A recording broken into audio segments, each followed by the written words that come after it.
Shalom saudaraku, selamat hari Minggu ya, selamat datang di ibadah Empower Woman Ministry. Dan saat ini saya akan membawa firman Tuhan yang berjudul Bangkit dalam Musim Baru. Baik saudara, sebelumnya mari kita bersatu di dalam doa. Bapa Surgawi, terima kasih untuk malam yang indah ini, untuk hari ini, untuk perlindunganmu. Kami ada semua karena kebaikanmu, anugerahmu. Saat ini kami merendahkan diri di hadapan-Mu, tuntun kami, Roh Kudus sembunyikan hamba di balik kuasa salib-Mu, penuhi hamba dengan karunia hikmat, karunia pengetahuan untuk memberitakan hanya kebenaran firman-Mu. Kami mau bangkit dalam musim baru. Biarlah Kau yang menyatakan apa yang menjadi rema dan pewahyuan yang daripadamu. Roh Kudus ambil alih hamba bicara pribadi lepas pribadi. Penuhi hamba dengan kuasa otoritas wibawa ilahi hanya memberitakan kebenaran firman-Mu. Juga bicara kepada siapapun yang mendengar firman ini. Tidak ada yang kembali sia-sia. Kami dinutrisi, kami didewasakan. Di dalam nama Tuhan Yesus berfirmanlah. Amin. Baik saudara. Saya sharing dulu ya. Nah, jadi sekarang kita akan bicara tentang musim baru, bangkit di musim baru. Baik, saudara, saya akan sharing firman Tuhannya eh, lewat PPT saya. Semoga sudah kelihatan ya, saudara ya. Ya, bangkit di musim baru, saudara. Oke, ini mungkin dikecilin. Oke, ya. Oke, kita akan membaca firman Tuhan, saudara. Firman Tuhan diambil dari Yesaya 43 ayat 19 sampai 21. Saya suka beresponsori ya, saudara bisa baca secara bergantian. Karena iman timbul dari pendengaran, pendengaran akan firman Tuhan. Aku percaya Alkitab adalah firman Allah yang akan mengubah hidupku, menuntun aku, menjadikan aku saluran berkat. Baik saudara, Yesaya 43 ayat 19 sampai 21, demikian firman Tuhan, saya membacakan semua. Namun saudara juga ikut membaca sampai didengar oleh telinga saudara. Ayat 19, lihat, aku hendak membuat sesuatu yang baru. Ya, yang sekarang sudah tumbuh, artinya sudah ada. Belumkah kamu mengetahuinya? Ya, aku hendak membuat jalan di padang gurun dan sungai-sungai di padang belantara. Binatang hutan akan memuliakan aku, serigala dan burung unta, sebab aku membuat air memancar di padang gurun dan sungai-sungai di padang belantara untuk memberi minum umat pilihanku. Umat yang telah kubentuk bagiku akan memberitakan kemasyuranku. Amin. Haleluya. Saudara, saya suka membahas segala sesuatu dengan mengeksegesis dari dalam keluar. Dari ayat ini, ya sebenarnya dari ayat 16 sampai 21, saudara, ini latar belakangnya. Ini adalah nubuatan Yesaya. Yesaya hidup pada zaman pembuangan, jadi harus tahu ya ada pembuangan. Allah mendisiplin umat yang dikasihinya. Jadi kalau Anda didisiplin itu bagus ya. Itu mendewasakan. Kalau dimanja-manja justru tidak bagus, saudara ya. Karena Allah kita Allah yang penuh kasih. Salah satu bukti kasih adalah kepedulian dengan mendisiplin, mendewasakan. Dan ini yang dialami bangsa pilihan. Sampai bertahun-tahun ada di pembuangan karena Allah sedang mendisiplin mereka akan dosa-dosa mereka. Di pembuangan Babel. Pada saat itu yang berkuasa adalah Babel. Bisa dibilang negara adik kuasanya saat itu Babel. Nah, dalam pembuangan orang Israel atau Yehuda pada saat itu ya, karena belum sudah menjadi kerajaan Yehuda ya, karena terpecah, mereka kehilangan tanah, bait Allah, identitas, hanya ada puing-puing dari masa kejayaan dulu, kayak Salomo. Jadi saya ingat Salomo semuanya dihancurkan ya, tapi tidak ada raja seperti dia. Nah, kita jangan terikat juga sama Salomo yang jaya dulu. Kita bahas-bahas dulu kejayaan dulu ya. Saudara di sini Yesaya sedang memberi nubuatan agar bangsa Yehuda atau Israel umat pilihannya jangan hanya meratapi dulu aku kaya, aku hebat begitu ya. Tuhan ingin menunjukkan bahwa dia Tuhan yang progresif. Dia Tuhan yang berkuasa baik dari masa lalu, sekarang sampai selama-lamanya. Jadi bicara tentang musim baru, saudara ya. Nah, saya mungkin sedikit ini dulu. Eh, ya, sebentar ya, saudara ya. Ya, ambil. Sebentar ya, saudara.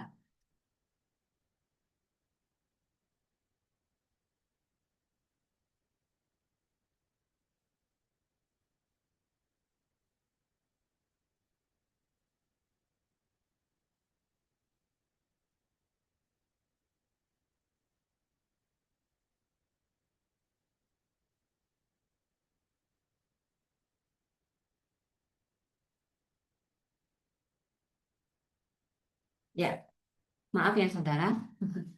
Saya tadi ada charger. Ya.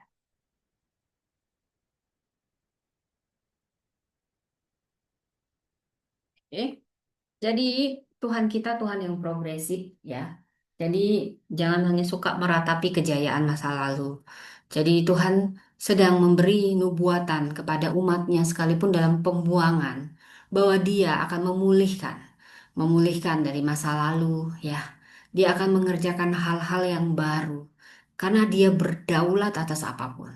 Bahkan dikatakan di ayat ya, kalau kita bahas ayat per ayat, ada jalan di padang gurun. Bagaimana mungkin ada jalan di padang gurun? Ini dia sedang menyatakan hal-hal yang mustahil. Ada sungai di belantara. Kalau kita bicara padang gurun, itu bicara kegersangan, itu bicara kekeringan, bicara tentang kepanasan, ya saudara. Tetapi Tuhan melakukan dengan memberi nubuatan yang Dia sampaikan lewat nabinya Yesaya, dari reruntuhan akan lahir sesuatu yang tidak pernah dibayangkan. Nah, bila dilihat di sini ada gambar sungai, saya buatnya saudara ya, karena reruntuhan. Wah, coba bayangkan, kering begini, ada sungai ya. Wah, itu kayak memberi kita kesegaran baru, saudara.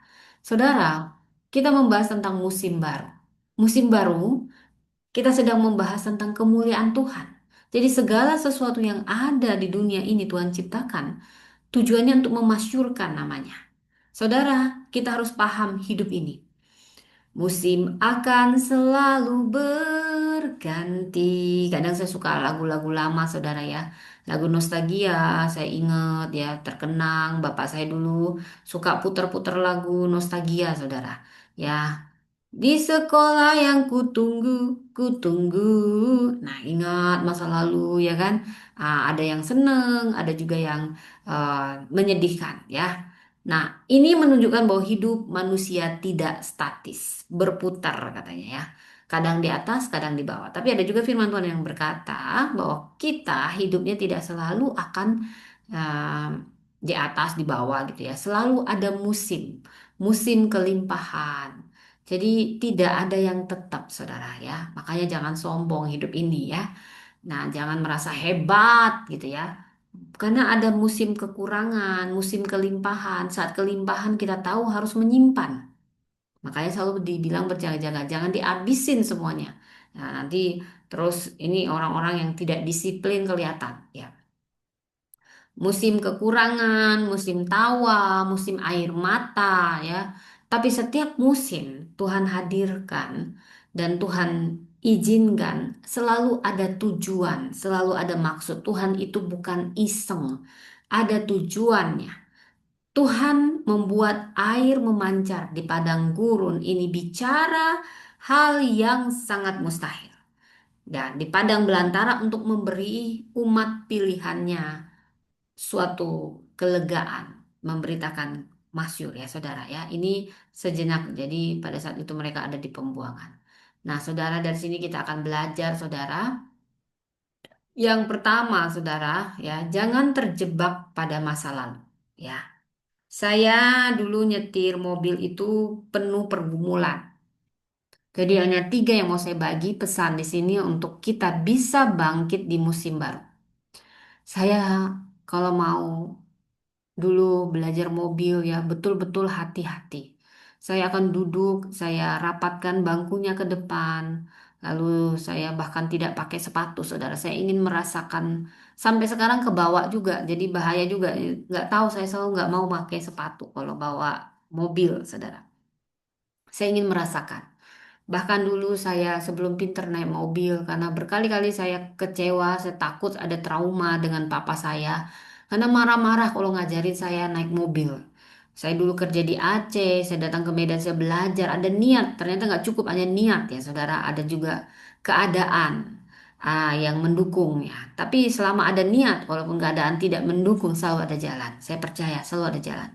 Ada kemauan aja, ada jalan. Ya, yang nggak ada jalan itu yang suka buat cerita-cerita, yang suka buat alasan. Selalu ada alasan kalau kita buat alasan, saudara.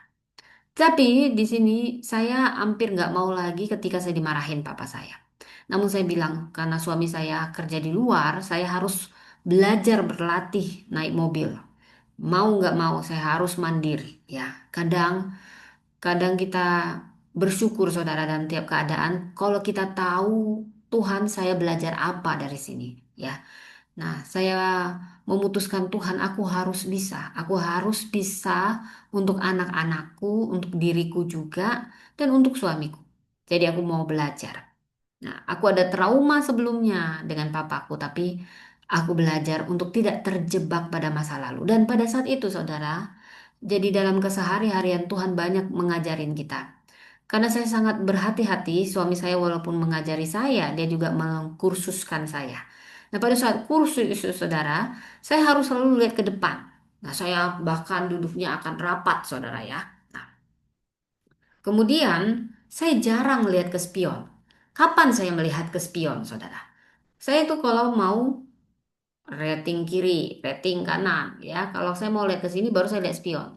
Bayangin saudara kalau saya itu hanya lihat spion terus kapan majunya. Nah, hidup ini sederhana dalam keseharian. Kita perlu melihat masa lalu, bukan berarti kita nggak perlu belajar sejarah. Penting sejarah, makanya ada pelajaran sejarah. Nah, karena apa? Karena dari sejarah kita belajar banyak. Belajar cara menghargai jasa orang lain, belajar menjadikan pengalaman orang lain sebagai guru kita, kita nggak perlu ngalaminya. Juga kita dengan kenangan masa pahit kita tahu bahwa kalau Tuhan tolong kemarin pasti Tuhan tolong juga hari ini dan seterusnya. Ada banyak. Tapi saudara, dan saya mau katakan, kalau kita mau bangkit di musim baru, pesan utamanya jangan terjebak pada masa lalu. Anda boleh melihat spion, Anda boleh melihat sejarah, Anda boleh mengenang, tapi yang paling penting Anda jangan terikat dengan masa lalu. Apa bukti Anda tidak terikat masa lalu? Ketika Anda melangkah sudah lega.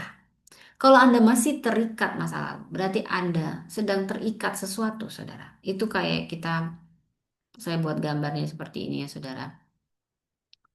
Nah, nah seperti ini, saudara. Kayak ada yang nahan kaki kita, saudara ya. Nah, kira-kira apa saja sih yang harus kita lepaskan supaya kita bisa melangkah ke depan, saudara? Nah, pertama, ya, kita harus melepaskan kenangan-kenangan pahit, kekecewaan. Ya, kalau kenangan manis enak ya, dikenang, saudara. Tapi kalau kenangan pahit itu nggak enak, saudara. Ini menahan langkah. Kita tidak bisa masuk ke musim baru.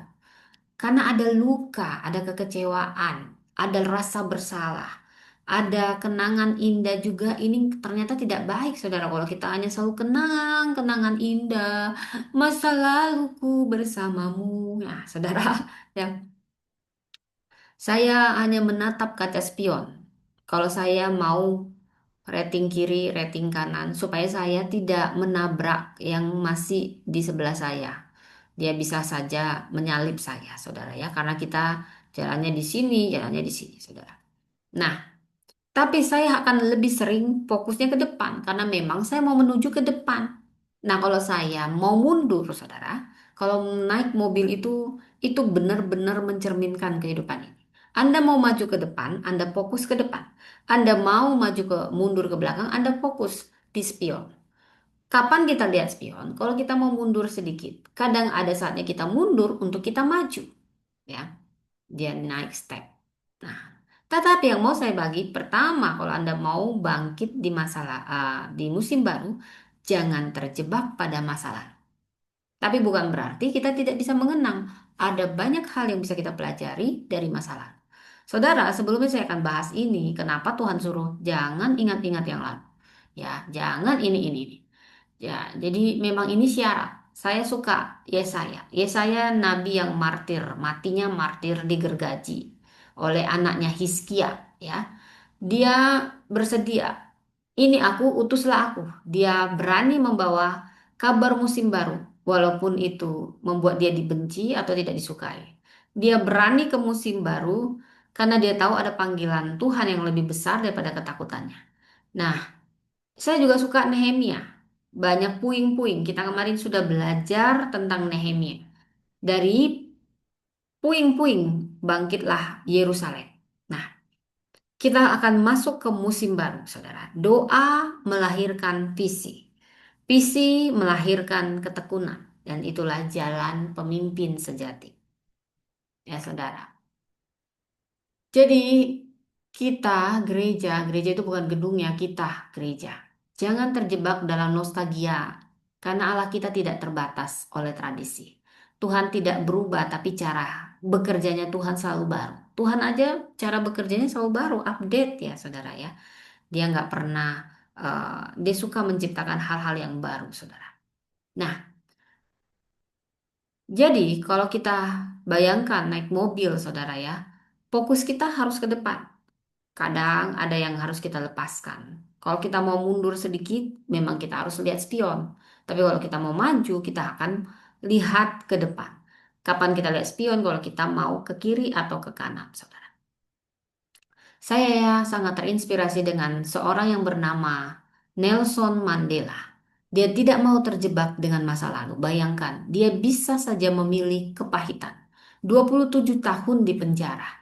Dia tidak bersalah, dia hanya menyuarakan kebenaran. Dan di penjara, dia ditempa Tuhan.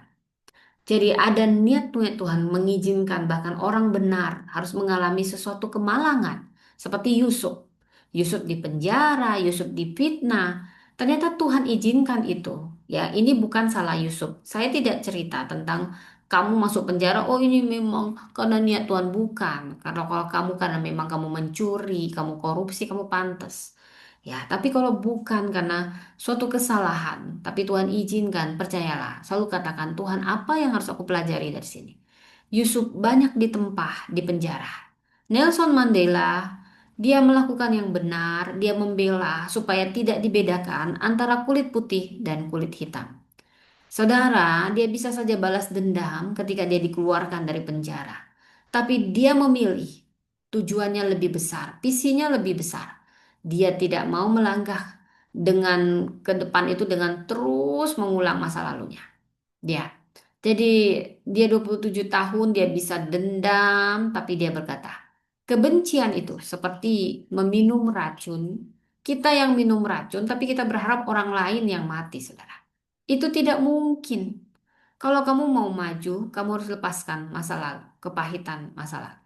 Tapi bukan berarti kamu nggak bisa hati-hati ya. Itu menjadikan kita wise kalau kita menyikapinya dengan benar. Saudara, Nelson Mandela akhirnya membuat rekonsiliasi di Afrika Selatan. Coba bayangkan kalau saja dia menyimpan dendam terus, maka tidak ada musim baru yang dia alami. Karena apa? Karena syarat kita bisa ke musim baru, kalau kaki kita sembuh tidak lagi terikat luka lama. Tidak lagi terikat. Kita dipanggil bukan sebagai arsiparis masa lalu. Apa itu arsiparis? Jadi memang ada tugas yang dia menyimpan file-file lama, sejarah, dokumen ya tentang pasien atau ini. Itu penting untuk bisa melihat pertumbuhan dan juga untuk mendeteksi suatu penyakit. Nah, ada juga memang kepentingan, tapi kita itu bukan dirancang Tuhan hanya untuk ada di masa lalu. Ya, kita dirancang sebagai pejalan masa depan. Nah, walaupun tugas kita mungkin jadi arsiparis di rumah sakit ya, itu lain cerita ya saudara ya. Saudara, saya juga mau cerita. Jadi, untuk kita bisa bangkit di musim baru, pertama jangan terjebak dengan masa lalu. Artinya, lepaskan kekecewaan, kegagalan. Saudara, saya senang sekali dari cerita Steve Jobs dan Walt Disney. Mereka orang-orang yang penuh kegagalan, tapi orang mengenang mereka karena mereka berhasil bangkit dari kegagalan. Mereka memeluk musim baru mereka. Tahu gak saudara siapa itu Steve Jobs? Dia sudah meninggal. Dia sangat luar biasa, pencipta Apple. Apple menjadi raksasa teknologi karena ada Steve Jobs yang melepas masa lalunya, kepahitannya, tidak dendam. Tahukah Anda yang paling menyakitkan ketika Anda ditendang dari rumah Anda sendiri yang Anda bangun? Perusahaan itu dia yang bangun, tapi dia ditendang oleh perusahaannya. Mungkin ada karakter yang salah atau apapun, tapi dia mau bangkit dari kegagalannya. Saya mau tanya dulu di sini, adakah Anda dalam semasa hidup Anda berhasil terus nggak pernah gagal, saudara? Saya yakin kita semua pernah menghadapi kegagalan dan Tuhan izinkan itu. Itu normal ya. Justru kalau orang nggak ada pernah merasakan kegagalan, saya curiga bukan karena dia nggak pernah merasakan kegagalan, tapi karena memang dia nggak pernah merasakan kemenangan, saudara. Jadi dia pikir dia tidak pernah gagal, saudara ya. Karena orang yang menang itu pasti pernah menjadi orang yang kalah, sehingga dia tahu apa arti kemenangan. Nah, jadi saudara, kita balik cerita tentang Steve Jobs. Dia dari titik terendah tidak menyerah, tidak kepahitan. Dan disitulah lahir kreativitas baru. Dia membuat Apple menjadi raksasa. Bayangkan dia ini punya hati yang besar. Sudah ditendang dari rumahnya. Dia mau bangkit dari kegagalannya. Ya, dia balik lagi ke Apple dan dia buat Apple lebih bagus. Nah, ini perlu hati besar yang sudah mau dari tidak mau terjebak masa lalu dan bahkan bangkit dari kegagalan. Demikian juga Walt Disney, saudara. Siapa yang nggak kenal Walt Disney? Kita selalu sangat-sangat terpukau untuk kerajaan hiburan terbesar di dunia. Tapi tahukah Anda ini dibangun oleh seseorang yang dulu pernah dipecat. Kalau yang dipecat dari perusahaan yang mentereng sih nggak masalah. Ini dipecat dari perusahaan koran, saudara. Karena dibilang kurang imajinasi, saudara. Mungkin Anda punya masa lalu bagaimana Anda didikte. Ya dibilang, aduh kamu ini orangnya begini ya. Diberi label. Saudara saat ini biarkan. Jangan terjebak oleh label-label orang. Si gendut ya, si ini, si itu banyak sebutan orang terhadap kita. Mungkin kita jadi kecewa. Itu seperti membuat kita seperti kutu loncat yang dibatasi. Saudara, saya mau katakan, Anda hanya bisa memeluk musim baru itu kalau Anda melepaskan apa yang mengikat di masa lalu. Biar itu jadi pelajaran untuk Anda masuk ke masa depan. Saudara, kalau seandainya Walt Disney kekecewa dan mengasihani diri, maka tidak ada hiburan kerajaan hiburan terbesar di dunia.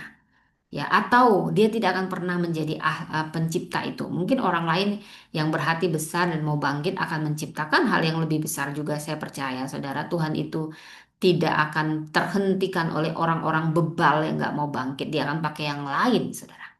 Tapi Anda tidak akan pernah menjadi history maker. Anda tidak akan pernah menjadi sesuatu pemain yang Tuhan inginkan. Karena Tuhan itu sutradara ulung yang tahu membuat kita semua menjadi bintang utama di cerita kita.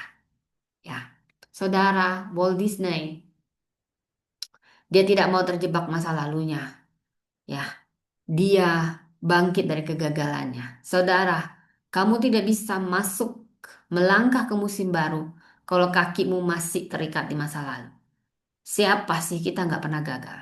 Tapi yang mau saya katakan, kegagalan bukanlah akhir. Itu batu loncatan menuju panggilan yang lebih besar. Suami saya pernah harus gigit jari. Saudara saya cerita suami saya. Suami saya ada di sini. Dan itu menjadi pelajaran bagi kami. Bahwa kadang Tuhan mengizinkan sesuatu yang menyakitkan terjadi. Tapi kalau kita menyikapinya dengan dewasa, ternyata itu ada tujuan yang lebih besar, panggilan yang lebih besar. Tapi memang ada air mata, hati besar untuk itu. Dan bukan hanya itu, kita harus effort yang lebih besar tentunya.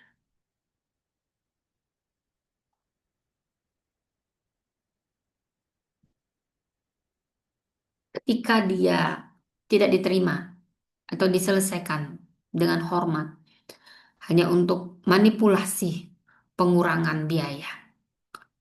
Dia bingung, tapi ternyata itulah cara Tuhan membawa dia ke panggilan yang lebih besar. Saudara, bukan karena saya mau katakan kalau suami saya bisa ke luar negeri itu bukan karena kuat dan gagah dia.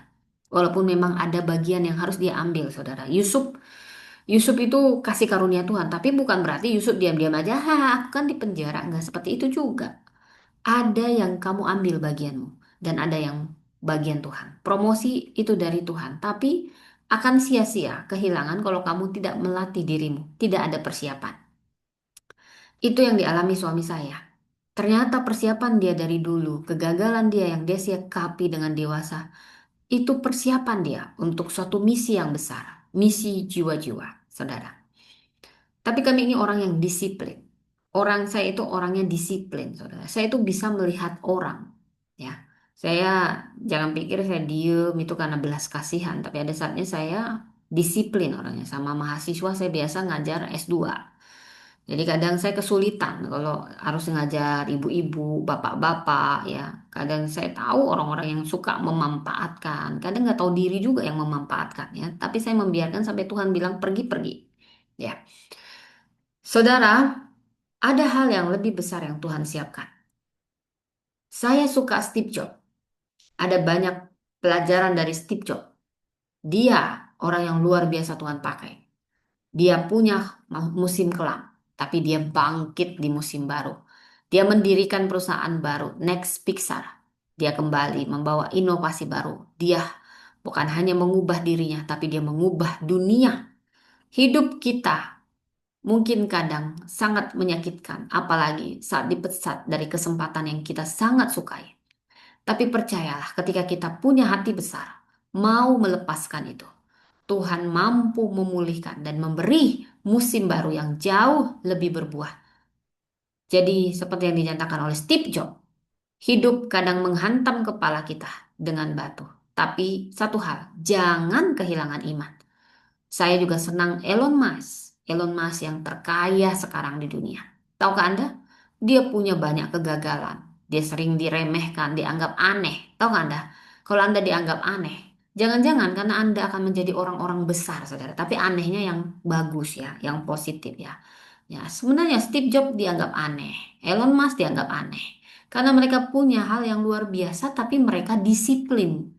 Disiplin untuk meraih apa yang mereka yakini dan mereka tidak patah arang saat mereka gagal. Mereka bangkit dengan keberanian walaupun sulit. Dia bangkrut, hampir bangkrut saat Tesla dan SpaceX nyaris gagal tolak. Dia diragukan banyak orang, tapi dia tetap melangkah di tengah krisis. Dan apa artinya saudara? Perusahaannya menjadi pionir kobra. Tapi dia menjalaninya dengan disiplin, bangkit, dia motivasi dirinya lagi, bangkit, dia berani lagi. Saudara, Tuhan akan menolong orang-orang yang mau disiplin bangkit, nggak cuman mengasihani diri, nggak cuman mau manfaatin orang, saudara. Kalau Anda niatnya cuma manfaatin orang untuk keuntungan Anda, bukan kemuliaan Tuhan, Anda tidak akan pernah keluar. Berarti Anda sedang terjebak masa lalu Anda. Iman kita dipanggil untuk berani melangkah di tengah ketidakpastian musim baru, ya, saudara.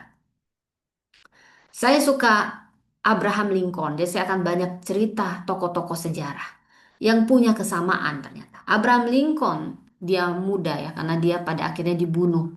Tapi saya mau katakan, ada banyak kegagalan Abraham Lincoln, mungkin lebih banyak dari Anda. Dia bisa pahit, saudara, bisa pahit.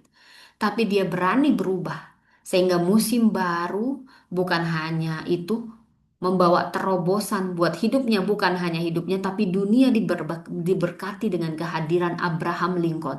Ada tujuan yang lebih besar dari dirinya. Siapa dia? Dia seorang pengacara, dia anggota DPR Illinois, anggota Kongres, lalu dia bisa jadi presiden. Ke-16, setelah melewati banyak kegagalan, jangan pikir dia langsung, oh semua mulus, nggak pernah gagal, ini coba mulus, ini coba mulus. Tidak. Gagal dalam bisnis ya, siapa sih nggak pernah gagal dalam bisnis? Nah, kalau Anda nggak pernah gagal, saya ragu Anda nggak pernah mencoba atau Anda nggak pernah melakukan apa-apa yang nggak pernah gagal. Dia pernah gagal kalah dalam pemilihan legislatif, gagal dalam usaha bisnis ya, gagal dalam, bahkan dia pernah depresi saat kehilangan cinta, cinta murninya saudara Rutledge ya, ini terpukul sekali. Tapi dia tidak menyerah. Dia melepaskan. Dia tidak mau terjebak masa lalu. Dia pernah gagal lagi dalam pemilihan ketua DPR, nggak kapok-kapok. Gagal jadi anggota Senat, nggak kapok-kapok. Gagal lagi dalam pemilihan Senat, nggak kakak-kakak. Banyak sekali, hampir 8 kali dia gagal. Tapi akhirnya dia berhasil jadi presiden. Karena apa? Karena dia nggak mau terjebak masa lalu, dia menjadikan kegagalan adalah guru. Dia katakan, setiap kegagalan justru mengasah mental dan memperdalam karakter. Jadi nggak apa-apa kita jalannya pelan, tapi jangan pernah jalannya mundur. Kalau orang yang mundur itu pernah, artinya dia terjebak masa lalu. Dia berani berubah. Saudara, jangan berharap hasil yang berbeda, tapi Anda nggak pernah berubah. Jadi berani berubah, ini membuka musim baru, berani mengubah cara pikir dan strategi hidup. Dari kegagalan, maka bahkan akan lahir terobosan. Musim baru ini bukan hanya untuk diri kita, tapi Tuhan mau pakai untuk bangsa. Si Abraham Lincoln awalnya punya ambisi, tapi Tuhan ubah menjadi misi. Dan awalnya dia hanya berpikir untuk keuntungan dirinya, tapi Tuhan ubah berdampak nasional. Ada transformasi. Apa terobosan apa sih yang sudah dilakukan oleh Abraham Lincoln? Dia walau gagal berkali-kali ketika dia berhati besar dan menyerahkannya kepada Tuhan, itu sebenarnya latihan baginya masuk musim baru. Ada keberanian untuk berubah. Kegagalannya melahirkan terobosan besar. Terobosannya di rohani, di keluarga, di pelayanan, bahkan bangsa. Abraham Lincoln gagal. Bahkan lebih sering gagal daripada berhasilnya kalau saya catat, saudara saya teliti. Tapi setiap kegagalannya ini batu loncatan, saudara. Menuju musim baru yang bukan hanya mengubah diri kita, tapi juga mengubah sejarah dunia. Apa saja terobosan yang sudah dilakukan oleh Abraham Lincoln? Dia negarawan, sejarawan yang dikenang sepanjang masa walaupun dia sangat muda meninggalnya, saudara ya. Dan dia jadi presiden hanya 4 tahun ya, saudara ya. Karena dia orang yang berani membela bisa jadi martir, saudara. Tapi tidak percaya, tidak apa-apa. Hidup ini lebih baik, nggak usah panjang umur, tapi berguna gitu ya. Ya, tapi kalau bisa ya berguna, panjang umur, semuanya lah ya yang baik-baik. Nggak apa-apa, diminta aja, saudara ya. Jadi ya kembali terobosannya tiga. Pertama dia melakukan Emancipation Proclamation. Dia mendeklarasikan pembebasan budak. Dialah yang menghapus perbudakan di Amerika. Dia dikenang terus sepanjang masa. Karena ambisi dia menjadi misi kemanusiaan. Mentransformasi bangsa, bahkan mentransformasi dunia ini. Kalau tidak ada dia mungkin masih ada ya. Padahal udah dihapus saja masih ada yang namanya diskriminasi ya saudara. Dia juga memimpin di masa perang. Pada saat itu ada perang saudara di Amerika. Tapi dia berhasil mempersatukan bangsa Amerika. Sehingga dia dikenang karena dia nggak mikirin dirinya, keuntungannya. Dia memikirkan tujuan yang lebih besar. Berapa kita yang hanya mikirin, aduh yang penting gerejaku besar, ini besar. Ya, kalau cuman pikirannya sejentek itu saudara. Aduh, gimana Tuhan mau kasih musim baru yang lebih besar. Ya, kemudian terobosan dari Abraham Lincoln juga, dia Gettysburg Address. Dia hanya memberi pidato singkat, tapi ini mengubah arah sejarah. Dia menekankan bahwa bangsa harus lahir kembali dalam kebebasan. Itu menggugah setiap orang yang mendengar, saudara. Ini terobosan. Dia mungkin singkat jadi presiden, tapi terobosannya sepanjang masa dikenang, saudara. Dia bukan orang yang nggak pernah gagal, justru lebih banyak gagal dia, tapi kegagalan yang banyak itu menghasilkan terobosan yang sangat besar dan dikenang sepanjang masa, saudara. Saya yakin kalau mereka bisa, kita pun bisa. Saudara yang kedua, ingat, Tuhan suka menciptakan hal yang mustahil. Saudara, siapa yang pernah menduga ada rel kereta api di padang pasir? Para ahli bilang tidak mungkin, terlalu panas, terlalu ini, terlalu ini. Tapi ada yang percaya dan ada yang gigih, bukan hanya percaya. Iman tanpa perbuatan mati. Kalau ada mereka percaya dan Tuhan bekerja sama orang-orang yang percaya, orang-orang yang gigih, orang-orang yang disiplin, orang-orang yang konsisten, orang-orang yang percaya bahwa Tuhan ingin melakukan hal yang besar. kita bekerja sama dengan Tuhan. Saudara, di tempat orang yang hanya bisa melihat padang gurun, Tuhan melihat selalu ada jalan. Selalu ada jalan saat tiada jalan. Ya, hidup bisa seperti gurun, krisis, ada krisis ekonomi, keluarga, kesehatan. Tapi ingat, Allah kita ahli membuka jalan di tempat yang mustahil. Saudara, sekarang rel kereta api di padang gurun ini menjadi pusat perdagangan sangat menguntungkan. Karena ada orang yang percaya bahwa akan bisa. Dan itu terwujud ketika ada iman bekerja dengan perbuatan yang konsisten, disiplin, gigih. Maka selalu ada jalan. Saya suka Thomas Alva Edison. Kita akan belajar lagi Thomas Alva Edison. Saat dia menghadapi padang gurun. Mungkin Anda saat ini padang gurunnya beda. Ekonomi kering, keluarga kering, kesehatan sakit, nggak ada harapan. Itu padang gurun. Padang gurun bukan akhir cerita. Justru awal panggung kuasa ilahi dinyatakan. Wow. Karena Tuhan kita, arsitek terbesar sepanjang zaman, yang selalu bisa membuat jalan, bahkan di tempat yang mustahil. Manusia bilang tidak ada jalan. Percayalah Tuhan selalu bisa merancang jalan. Selalu ada jalan di mana ada kemauan. Itu sangat-sangat Alkitabiah. Saat kau bilang gak ada jalan keluar. Ada, dalam Tuhan ada. Masalahnya kamu mau nggak kerja sama sama Tuhan. Saya suka Thomas Alva Edison. Dia ribuan kali.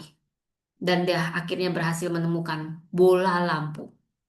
Kegagalan baginya itu hanyalah ribuan cara yang tidak berhasil. Dia tidak pernah bilang gagal. Itu hanya tidak berhasil untuk bola lampu.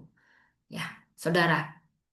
Dan yang ke 1000 dia berhasil. Bayangkan, kita mungkin hanya 3 kali mencoba. Ada juga yang nggak pernah mencoba. Udah dibilang nggak bisa.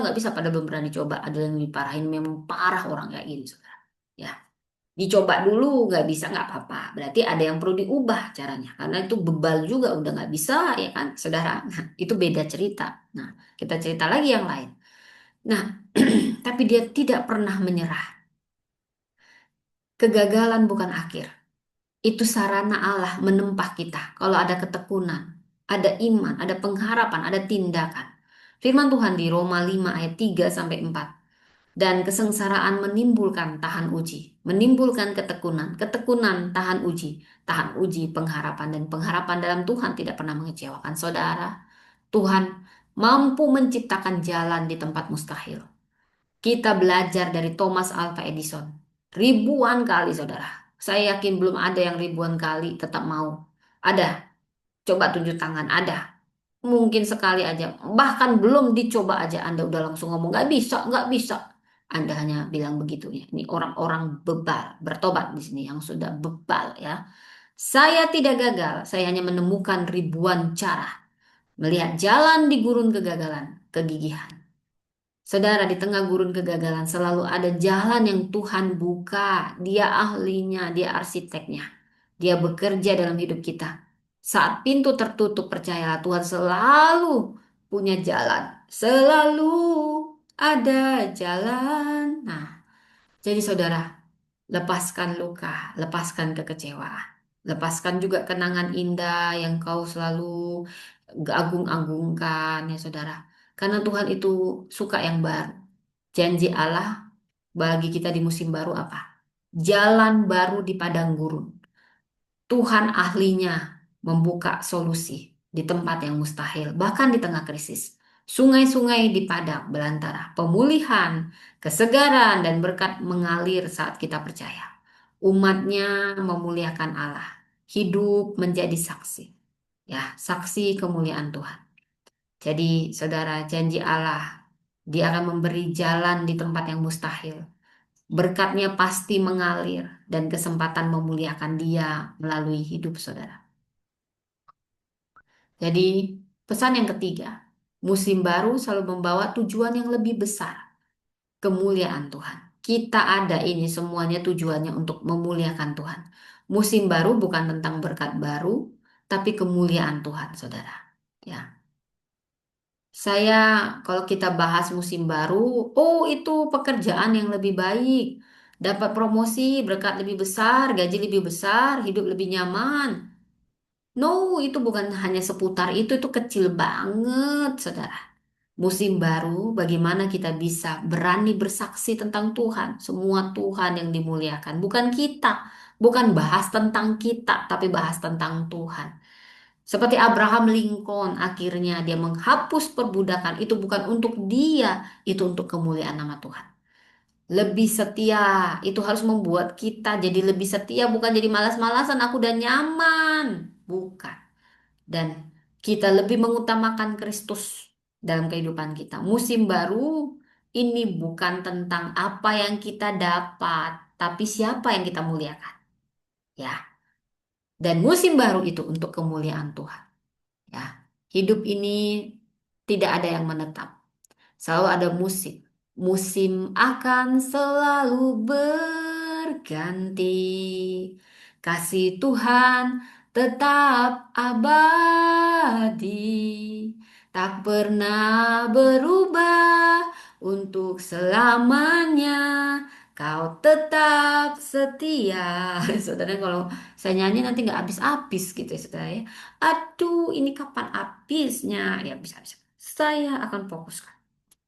Tuhan membuat air memancar di padang gurun, sungai, di padang belantara, dan memberi umat pilihannya. Saudara, jadi semua itu bahasnya bukan untuk kita, tapi untuk Tuhan. Dan saat Tuhan membawa kita ke musim baru, jangan tanya, aku dapat apa Tuhan? Untungnya apa Tuhan? Tapi tanya, apa yang bisa aku persembahkan untukmu Tuhan? Karena tujuan akhir bangkit di musim baru, terobosan di musim baru, hati baru untuk musim baru, itu bukan tentang kita, itu tentang Tuhan. Musim baru selalu membawa tujuan yang lebih besar, kemuliaan Tuhan. Berkat boleh berubah, musim boleh berganti, tapi tujuannya tetap sama, memberitakan kemasyuran nama Tuhan. Ya, jadi itu bukan sekedar perubahan eksternal, bukan tentang kesempatan baru, tapi panggilan untuk melihat rencana Tuhan lebih luas, di mana setiap berkat, pengalaman adalah sarana memuliakan Tuhan. Musim baru membawa tanggung jawab bagi kita untuk tujuannya lebih tinggi dari kita sendiri. Tujuannya untuk kemuliaan nama Tuhan. Musim baru selalu membawa tujuan besar kemuliaan nama Tuhan. Seperti Yusuf, itu bukan hadiah buat dia, tapi amanat untuk tujuan yang lebih besar. Awalnya begitu menyedihkan, dijual jadi budak, difitnah. Wah, ini apes banget, saudara. Tapi Tuhan punya tujuan yang lebih besar. Tentu ada berkat baru, tapi nama Tuhan yang dimuliakan. Saudara, kalaupun ada orang iri atau hanya niatnya untuk memanfaatkan saudara, percayalah kalau tujuan Anda hanya untuk memuliakan Tuhan, tidak ada manipulasi, tidak ada ambisi pribadi yang disembunyikan, semua murni untuk Tuhan, maka kalaupun ada orang yang mereka-reka, mengatur-ngatur hanya untuk memanfaatkan saudara, semua itu akan Tuhan putar balik untuk menjadikan kebaikan bagi saudara. Anda memang mereka untuk yang jahat, tapi Tuhan merekanya untuk kebaikan. Maka saya nggak pernah takut dimanapun. Saya tulus. Kalau kita pikir-pikir untung rugi, saudara ya, udah nggak dibayar, pendidikannya mahal dibayar, tapi saya berpikir kemuliaan Tuhan. Maka promosi datang sendiri, saudara. Musim baru bukan hanya promosi untukmu. Bukan hanya sekedar naik tahta, oh itu kecil banget, itu kan kayak Tuhan membalikkan telapak tangan, saudara.